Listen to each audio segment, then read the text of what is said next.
I'm Aghogho Oboh. And the Big Hard Fact starts every day at 5. We dive deep into one big issue every single day. And today is the International Day for the Elimination of Violence Against Women. Today, we're looking at violence against women in Nigeria, what's being done to end it, and the part that all of us can play. Yeah, absolutely. And this has been going on for a number of years. Following the conversations we've had beginning from this morning, looking at those horrendous statistics, which trace back all across the entire length and breadth of the country. Issues over, we talk about girl-child unions. You can't call those things marriages, but those are the sort of things which have exacerbated the situation over the years. Number of the girl children who haven't advanced beyond primary school and are married off almost immediately after their graduation has continued to soar. And some of the issues have also delved amongst factors such as cultural issues, social issues, issues also bordering on economic issues, where you've had things sort of have become cemented in the way people behave. Sandra does the glass ceiling every Wednesday, which looks at many of these issues which have become commonplace, especially with the men folk and society also general, which also includes women, in how they look at some of these issues as being cultural, whereas they're just some of them outright criminal in the way they have gone about it. But we have resource persons we're going to be speaking with today. Yes, indeed. Before we introduce them, let me share today's big hard fact with you. According to the United Nations, 16% of Nigerian women will experience physical and or sexual intimate partner violence in their lifetime. 11% have experienced it in the last 12 months. That's 1 in 10. 2% will experience non-partner sexual violence in their lifetime. That's 1 in 50 women. And 18% will experience female genital mutilation or cutting. That's 1 in 5. And 44% of women aged 20 to 24 were once subjected to rape disguised as marriage. That's almost half. So today, let's look at all the sides of this issue. For each of those statistics, we're going to look at the root causes of the behavior. We're also going to talk about the steps that need to be taken to eliminate these behaviors. I'm talking about political steps, lawmaking steps, law enforcement steps, social and cultural steps, economic steps, everything that we are currently not doing to protect women but can do.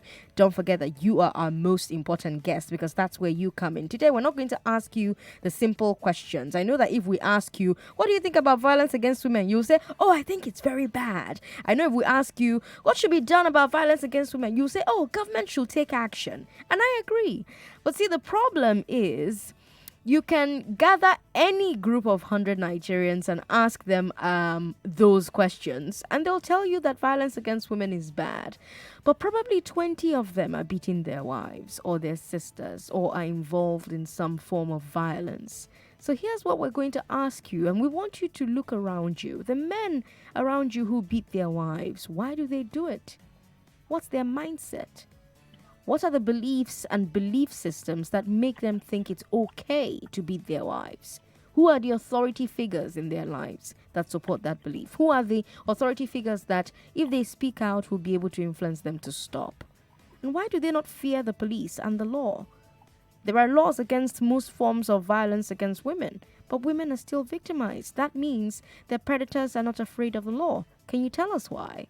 We have on the phone with us the founder of Stand to End Rape. Stand to End Rape is an organization that's been doing amazing work raising awareness about violence against women, the different forms that it takes. She is on the show today after having made all kinds of impact all over the world. She's recently been named Time 100 most influential Africans. So it's a pretty big deal to have snagged her for the show today. Joining us from Abuja is Ayodeji Oshobi Oluwaseun. Thank you so much for joining us, Ayo. Thank you so much for having me. Okay, we're still expecting Dorothy Njemanze, who is an actress, a social crusader, an entrepreneur, amongst many things. She very, very recently had the ECOWAS Community Court of Justice order the Nigerian government to pay her and 2 other women a compensation of 18 million naira in the case of violation of their rights. This happened in 2017, but they were abducted and unlawfully detained by officials of the Abuja Environmental Protection Board, the police and the military in 2014. Hopefully she's going to join us. We're trying to reach her at the moment. Ayo, while it's true that Nigerian society generally has a high level of violence, we also know that women face more violence than Nigerian men. Why is that the case? What are the factors that expose women to more violence? So there are a lot of factors. There are social factors, there are economic factors, there are political factors in terms of policies in place to protect the rights of women and girls. If you look at the Nigerian Constitution, all of the rights stated in the Constitution basically addresses him or his, which means a person, a man, whose rights is protected under the Constitution, you would hardly find her or she in the Constitution.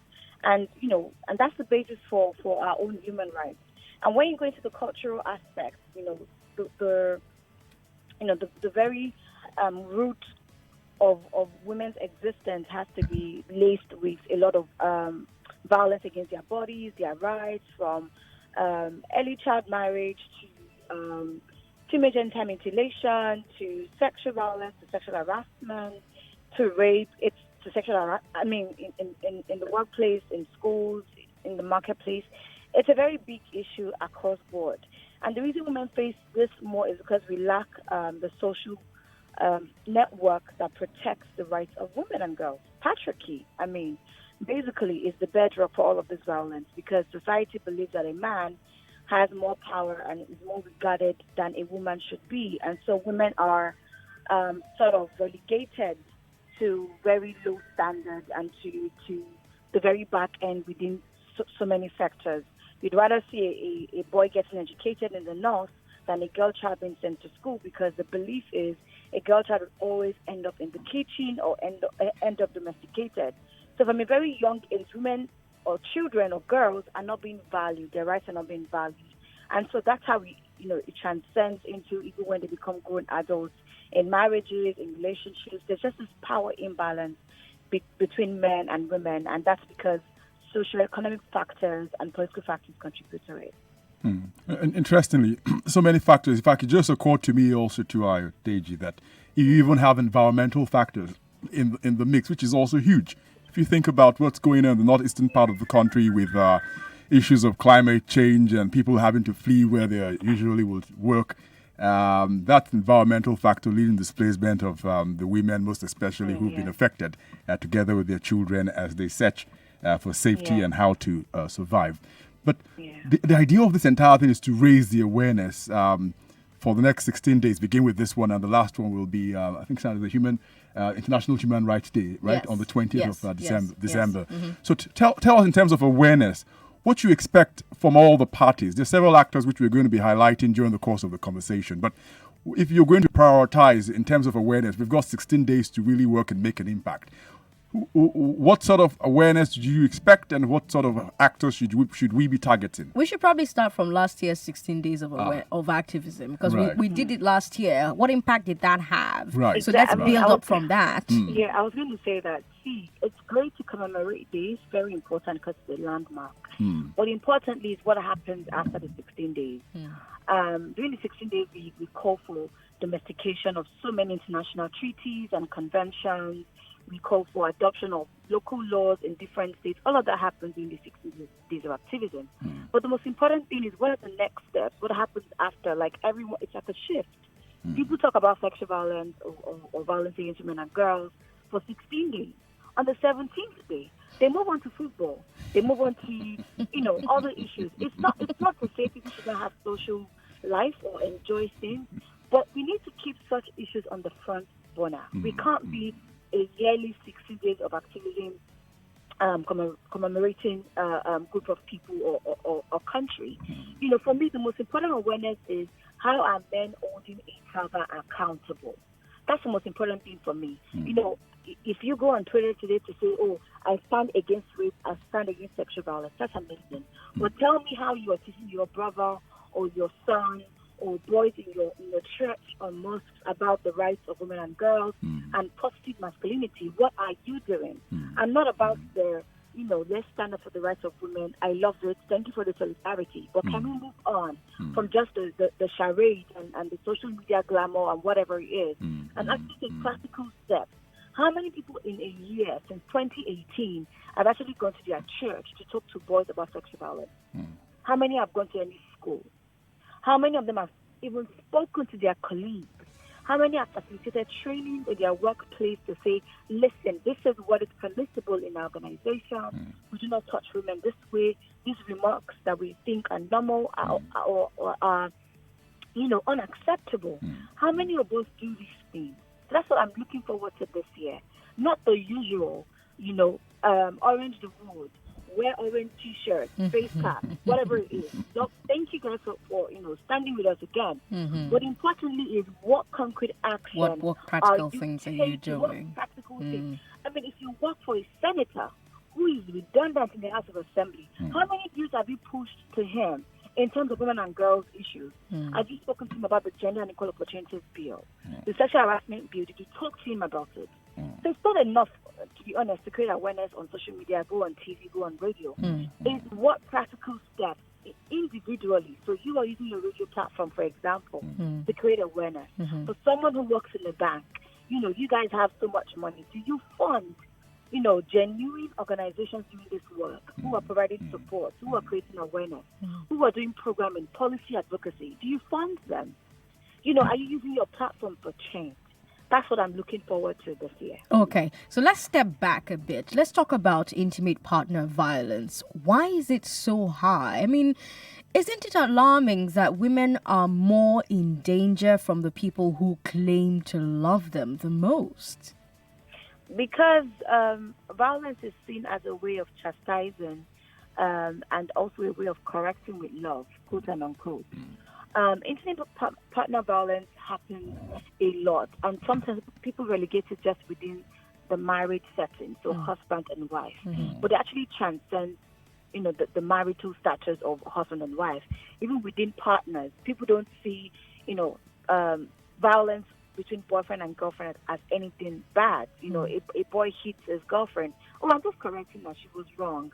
We haven't been taught how to correct with our mouths, correct with our actions as against physical actions. Even growing up as a child, mothers, fathers will smack their children, will beat them to a stupor, and it's normal. It's accepted as normal. It's correct. It's correctional. So of course, if those children grow up and someone offends them in a close setting or a family setting, what do you expect them to do? They don't know different. This is what is accepted as normal. And women, who are those who are beaten the most, who are violated the most within the family setting? Women. Who is expected to get the food ready on time? Women. As a matter of fact, there was a survey that was done where women were asked, in what case do you think it is justifiable for your partner to hit you? And most of them said, if the food is not ready on time, or if I come back home late. These are women themselves who have been kind of, I don't want to say sensitized, but then it's become a normal thought process that for them to be corrected, it has to be physical. How do our cultures react to intimate partner violence? How much do they condone it? Why do you want to leave your marriage? Why do you want to leave? I mean, if it beats you, it probably is out of love, or you must have done something, to get him angry. Society sort of shames women who want to leave abusive homes. Society asks them, see, you can't come and live in our house as a single person. You are married, and our culture does not permit married women to come and live at home. Society is indirectly, sort of supporting it and creating, an enabling environment for abusive men to actually thrive. That's what society does, indirectly or even directly. I know in Lagos, certain, they've made strides compared to other states in terms of how intimate partner violence is dealt with. I know that the law in Lagos, they provide safe homes, for example, where women, if they had been beaten up by their partners, could seek refuge in those homes for a period in time. And then afterwards, they get some sort of allowance also to help them during that period. But it was frowned on for a certain point in time because many women, for example, if this sort of things happen and they went to some other lady, for example, or family woman to seek refuge, the other woman they've gone to stay with still the risk of being ostracized or also face retribution from the people who... Right. Yeah, so that's also a big talking point. So how do we get out of this problem? Because many women who do face those sort of violence many times, the first thing that comes to their mind, they say, rather than safety first, is what happens to me? Where do I go from here? They Where don't do I have go? My children. And all that. Yeah. I mean, basically, we just need to create like an effective, holistic support, for women who have either experienced sexual violence or domestic violence or intimate partner violence or are currently experiencing it. And, as a society, there's only so much we can push to the legal framework. If we have legal frameworks in place and our social norms are right against what the law is saying, then there's a problem. How do we frown against intimate partner violence in our society? How do we support women? How do families take back their daughters who have been abused? How many people call their sons to question? You see some people who would call their daughter-in-laws and say, see, I know my son, he will change, just manage. Even me, his mother, I've seen more than you. Just manage. Women, we just have to, how long do we need to manage till our daughters and our mothers, our sisters die? Exactly. That's the point. That's the point I'm coming to. This sort of hardline stance or soft line stance in dealing with this. You think people should, take this sort of thin position up, my daughter's been assaulted or I've been assaulted, and then go make a report at the police station and say this is what is going on. Are we going to get to that point sooner rather than later? We do need to get there because what I tell people, what I tell my clients and their family is, if you want your daughter to remain in such an abusive environment, you must be ready to pour sand on a coffin. Because someone who eats you once and leaves an indelible mark on your face and beats you to a stupor will beat it to you till you become disabled, will beat it till you die. And so if the idea is to stay in marriage, shouldn't marriage be a union of respect, of love? Some people bring the Bible, and I always use the Bible to counter them. Even the Bible says, husband, love your wife as Christ loves the church. Right? So if you must be in a marriage with someone, you must love your wife. If you must be in a relationship with a person, you must love them. So we need to get to a point where parents will physically say, listen, if you maltreat my daughter or my son, or you beat my children, I will take them away from you. If we don't get there, if we don't get to that place and we only make, marriage the most ultimate aspiration any woman can achieve, when they want to leave that aspiration, they feel like they failed. They feel like they failed you as their parent, or they failed society. So they are forced to stay there. Marriage is not we need to break that patriarchal belief that a woman must always aspire to marriage and is the ultimate, because that even causes more problems. So yes, I agree with you. We need to get to that stage. Okay. Let's bring the listener into the conversation. Who can stop a husband from beating or raping his wife? Who are the members of a society that, if they tell people to stop beating their wives, they will listen out of fear or respect? Because Ayo just mentioned that the mothers are not even talking to their sons. They're talking instead to the daughters-in-law. They're saying, oh, I know my son. He's hot-tempered. You just have to follow him small. He will change. He will change by the grace of God. So how do we get this to end? What needs to be done to reduce the level of tolerance for intimate partner violence? Let's start there, and then we'll have more conversations. 01277 that's our number for female callers.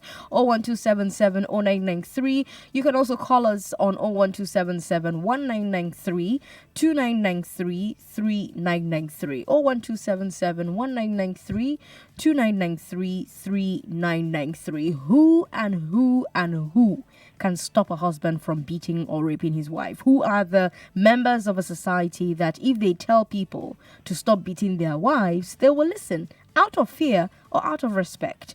Send us a WhatsApp message as well. WhatsApp is 080 959 75805. Hello? Oh, sorry about that. Okay. Hello? Hello, good evening. Hello. Yes, welcome to Good the evening, show. Sandra. Thank you. Mm. Good evening, Mr. Chief Oboh. Good evening. Good evening. Yeah, Well done. this is Chris from Coco Michael. Chris from Okokomaiko, Yes. who can stop a husband from beating or raping his wife? Thank you very much, my sister. My dear, honestly speaking, you guys are doing a good job. I've been listening to this program ever since it started. Yeah, so back to your question. For me, I'm an Igbo man. If I should come traditionally speaking, I think the traditional institution, the Ezes, the kings makers in the village, they are the ones who I think who can actually help in this case because the kindred in our own time, I mean in my own place, that's how it's been done. Okay. They invite the couple involved, Okay. especially the man in this case. Ask him some questions. What actually, is causing that particular issue that bringing that whatever that is causing the misunderstanding in the house, and then they take it off from there. Then if it happens that it didn't work out, then they can as well invite.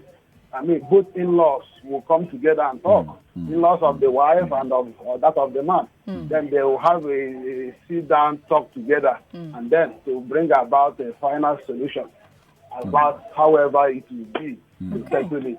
Then also, I must commend your guest. She has actually made so much point, honestly speaking. Yeah, I am just sitting down. I was just smiling, honestly. I feel pain because, in fact, as a matter of fact, even in my own neighborhood, honestly speaking, sorry to say this on air, but even in my neighborhood, I won't mention names, but honestly speaking, almost on weekly basis, if I come back home, sometimes probably just to go outside my house to pick something in the street, in the most especially sometimes even in the early hours of the night. I do hear over there in my neighbor around 4 a.m. Husband and wife quarreling, calling themselves so many abusive names.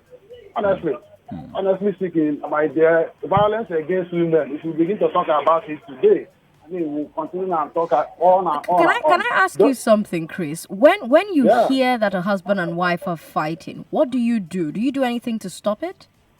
My dear, I have actually engaged this particular man. I have actually called him to talk to him, and he was this man. He told me that I should stop.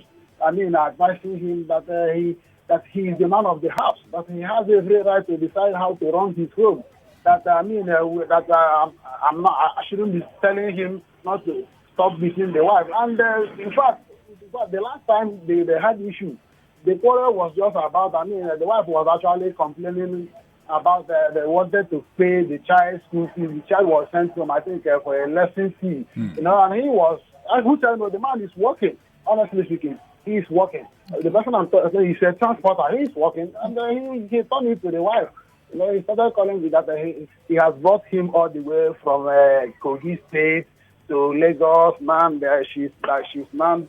Who is she? That she know how far the family she came from is when she came to pick her.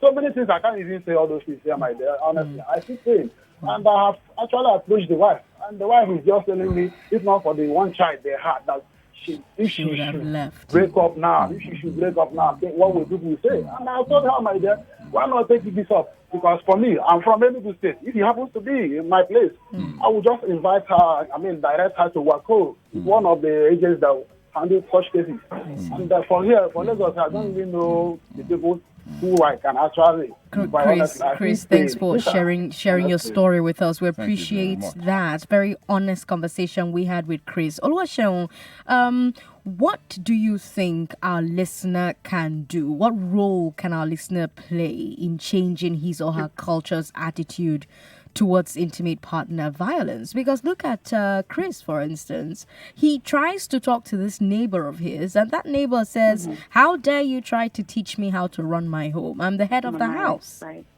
Yeah. I'm not really surprised. First, we must, appreciate the caller who tried to engage, because most people will just unlook. They'll see it happening, but because of the fear of being questioned or having a backlash from the couples, and even in some situations you would intervene. But at the end of the day, one party will return to the other party, and then you become the bad guy who will try to wreck their marriage. So sometimes it's that very thin line of, do I engage? Do I just mind my business? Do I keep it moving? But to be honest, what we can definitely do, is to create a system or a culture amongst ourselves that does not actually condone, violence against women and girls. Not just in terms of intimate partner violence, but female genital mutilation, child marriage. To be honest, we can't deal with pockets of issues and expect that to be like a very grand impact. We need to deal with every root cause, everything that puts women at risk, of experiencing all forms of gender-based violence. Okay. All of those things need to be tackled. We can then begin to address other issues. Okay, let's talk the high statistics of rape and also the laws that currently exist in Nigeria to protect women. We'll talk about all of those after the break. You're listening to Hard Facts on 99.3 Nigeria Info. Today is International Day for the Elimination of Violence Against Women, and we're looking at violence against women in Nigeria. We have on the show with us Time 100 Next List member, if I can put it like that. She's also the founder of Stand to End Rape, Oluwaseun Ayodeji Oshowobi. I'm Sandra Ezekwesili. And I'm Aghogho Oboh. Hard Facts will be right back.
Welcome back to Hard Facts. Okay, Lagos, Sandra Ezekwesili here. And I'm Aghogho Oboh. And we have on the show with us Oluwaseun Ayodeji Osowobi, who is the founder of Stand to End Rape, an organization doing all they can to raise awareness about violence against women, rape in particular. They're doing all they can to provide help. I'm talking legal help, I'm talking accommodation, counseling, the works. Now, I have to ask you, Ayo, why are the rape statistics in Nigeria so high? To be honest, I don't think it's high. I still think it's very low compared to what the reality is. But based on the statistics that we have, it's basically what I've mentioned earlier. It's the culture that we have. It's the lack of systems in place to protect and prevent, intimate partner violence from happening. It's because every girl who has been to a market, like Yaba, for example, can, tell you how they have been groped, catcalled, harassed in the market. It's like violence is in our DNA. It's as though, like, as you're giving birth to as a child, as a girl child, there's an expectation that you will at least experience one form of violence. If you miss FGM, if you miss child marriage, you will meet sexual violence. If you miss sexual violence, you'll find sexual harassment. If you miss that one, you'll find domestic violence or intimate partner violence. Like at every step of the way, throughout the life cycle of a girl child, there is one form of violence awaiting her. So that's why we have the statistics, and it's still very much low. Because if you do a random sampling, if you take women, about 100 women now, and explain to them what sexual harassment is, almost 95 of them will say, I have experienced it. But sometimes the inability to even know what the crime is sometimes makes them not understand if they don't experience it at all.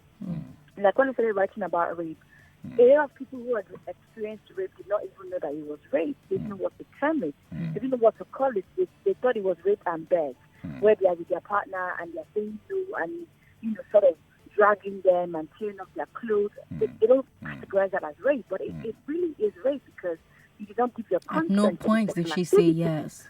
Yes. So, people don't even understand what the crimes are in the first place, and that's why we have these very low statistics. But, as low as they may sound, it's still very horrifying to think that, out of 20 women, there's a number expected to experience rape out of 20. And we're a nation of about 180 million, and if not over. Women and girls form over 50% of the population. So if 1 in 20, worst case scenario, which is even more than 1 in 20, experience rape or is expected to experience rape, then we have a national problem. We really do. And who are those who are raping? Who are those who are abusing women? Who is calling them to account? Who is holding them accountable? What legal framework is attainable or available for us to get justice for these women? Is it 3 years in court, 5 years for one case? Is that what we're going to sit with? I mean, if you want to ask why these numbers are high, these are some of the reasons. Women cannot leave their homes because they don't have gainful employment and they're dependent on their partners. So, Uncles are raping their nieces for school fees. Yeah, which is another grievous aspect of this entire thing, the fact that most of the violence against women, especially with sexual abuse, happens within the family circles. Perhaps explains why most times those stories don't go out. Rather, they're swept under the family carpet.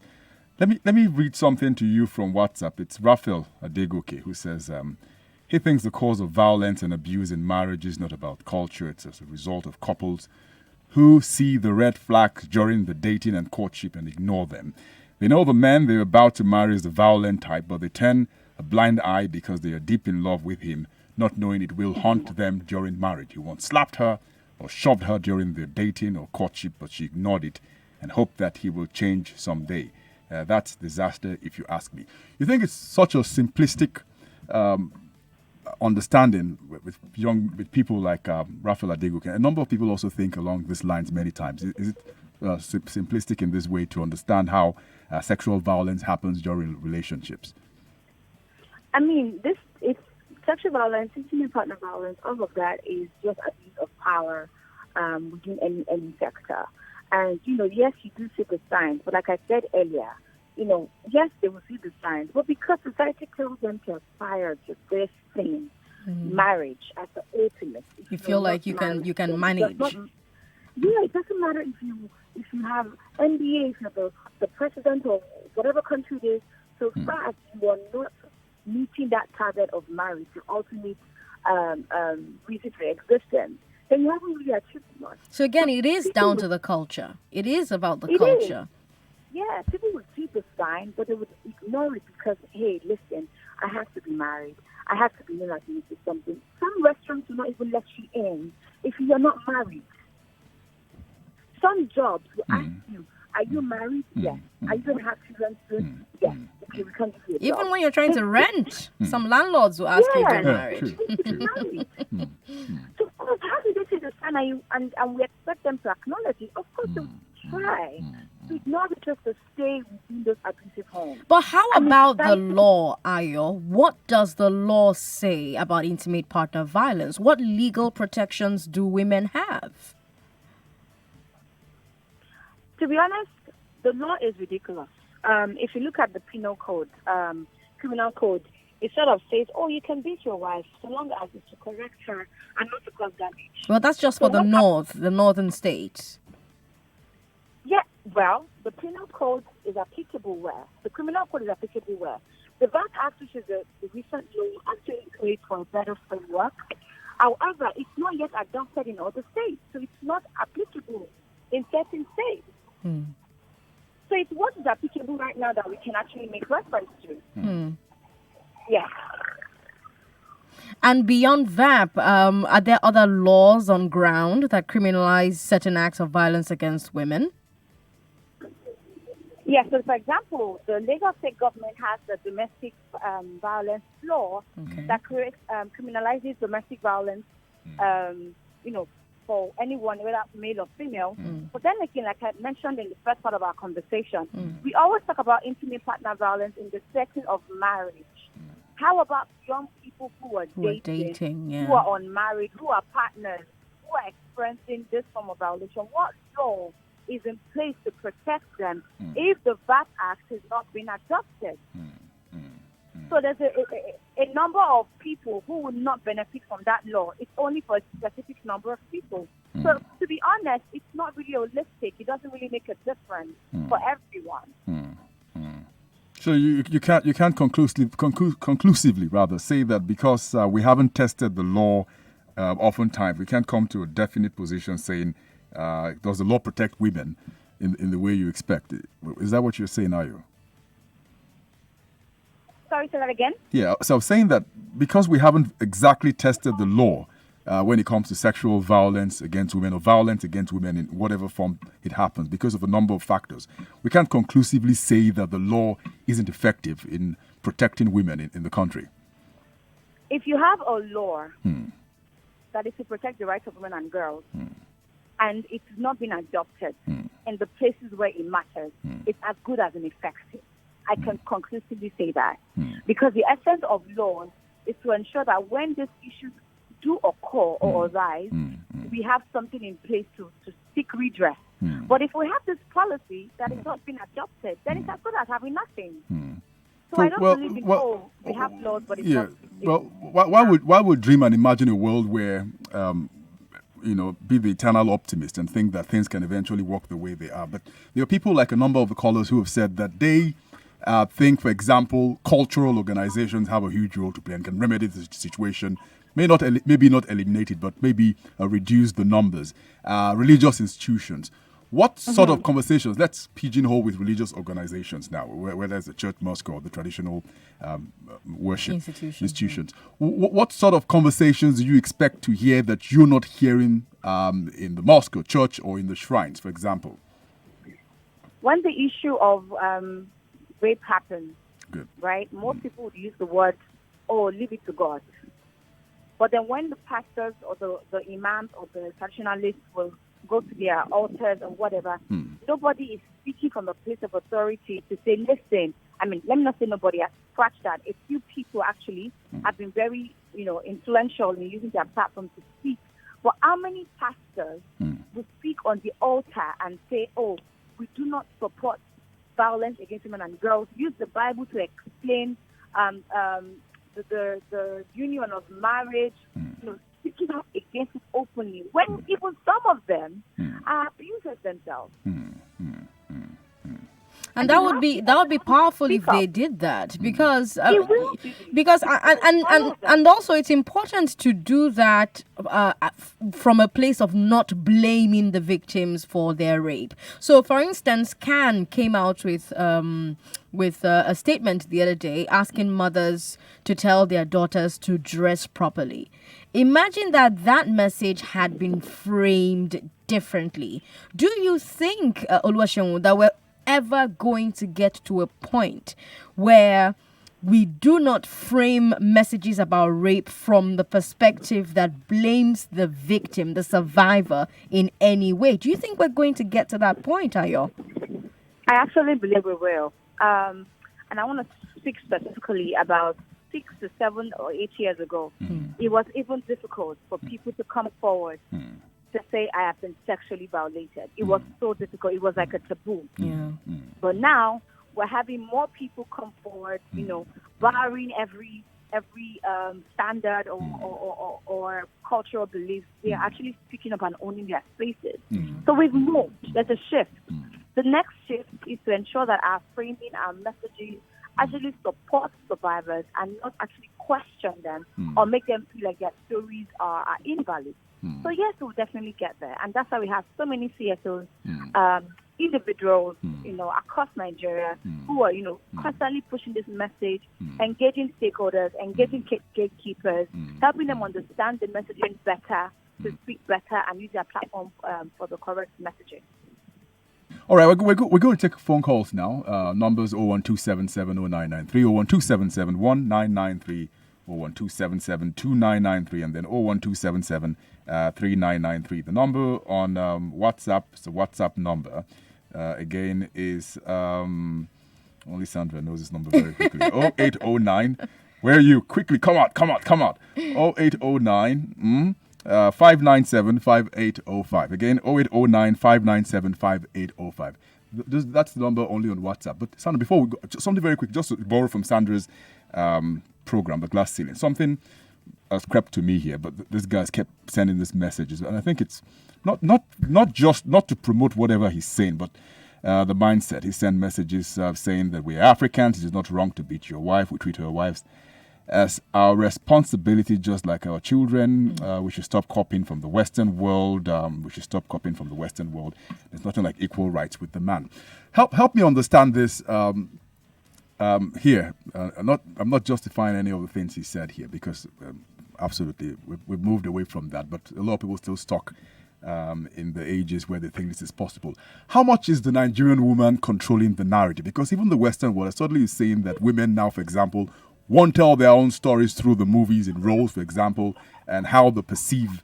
And it's a lot different from how the male folk see many of these narratives. But in Nigeria, I see a lot of men trying to speak for their wives on issues they have no business at all speaking about, because they put them in two separate rooms. The wives will tell them things that, for example, will leave them shocked for the rest of their life. But how are Nigerian women controlling the narrative concerning the issues that affect them? I mean, a lot of women are speaking up. Yes, sometimes you do need the support of partners, because sometimes there are backlashes and you need, support network. Whether there are backlashes or not, you need a support network, because it's mentally tasking to have to relive your story and tell your story over and over again. But yes, women are owning the narrative. And to the person who believes that, it's Western culture for us to ask that women are not beaten, are respected and valued. It basically shows that, you do not even value yourself as a human being. Because let me tell you the irony of this. The Bible says, that, we are all equal before the sight of God, right? Because we're very religious people. So then if you feel like it's okay for you to beat another person and wound the person and, feel like it's our culture. How come every time rape occurs, you talk about, it's against the Bible to dress in a certain way. You have to be covered. Why is the Bible always seen as a point of reference? It basically means that we're choosing what suits our narrative, but does not mean that it's the reality of what is right. So I like to engage people who have such narratives, because then again, they're able to use their own narrative to counter them. But to be honest, that's what a lot of people think. That And women are children. It's un-African for us to demand that women deserve better. I mean, is that the country we want to live in? Let's talk to Ike in Aghogho Estate. Hello, Ike. Yeah, good evening, Sandra. Good evening. Thanks for calling. And Hi, good evening, Ike. please, I want to ask, is there anything like husband raping a wife? Yes, there is. Because in my own culture, a woman cannot come home and tell the family that the husband raped her. You can't even tell the mother, not to talk of the in-laws. There is such a thing as marital rape. A husband can rape his wife, a wife can rape her husband. Okay. Let me answer the other question. Tell those that can talk to the husbands or the wife when there's a problem. In the family, people we respect. Like in my own family, there are people my wife goes to report each time we have kids. And they will listen to her, they will talk to me. First of all, they will ask her, are there so many things your husband are good in? The woman will say yes. Then I use those areas he's good to cover the few areas that he is bad. Let me ask you, how will that apply to a man that beats his wife? What are good things that can cancel out beating your wife or raping your wife? I have not agreed with you that a man can rape the wife, or I have not. What are good things? What are good things that can cancel out beating your wife? I can talk about beating this time, but myself, I have never beat my wife. No, we're before. having a general conversation. What are good things that a man can be doing? Your resource person pointed out that sometimes beating some women said they are not happy until the husband beats them. My resource person never said that. My resource person never said that. No. Well, he's saying that he's had people say that, but that's an absurd point of view, though. No, but again, I think we're talking about a different thing entirely. There are couples who are in relationships where, as a sexual thing, they beat each other. That's consensual. That's not the problem. The problem is where a grown woman or a grown man beats his husband, or she beats her husband, or he beats his wife as a way to correct them when there's a problem. That's the problem. We've got Juliet in Surulere. Hello, Juliet. Hi, Sandra. Good evening. Good evening. Yeah. I would like to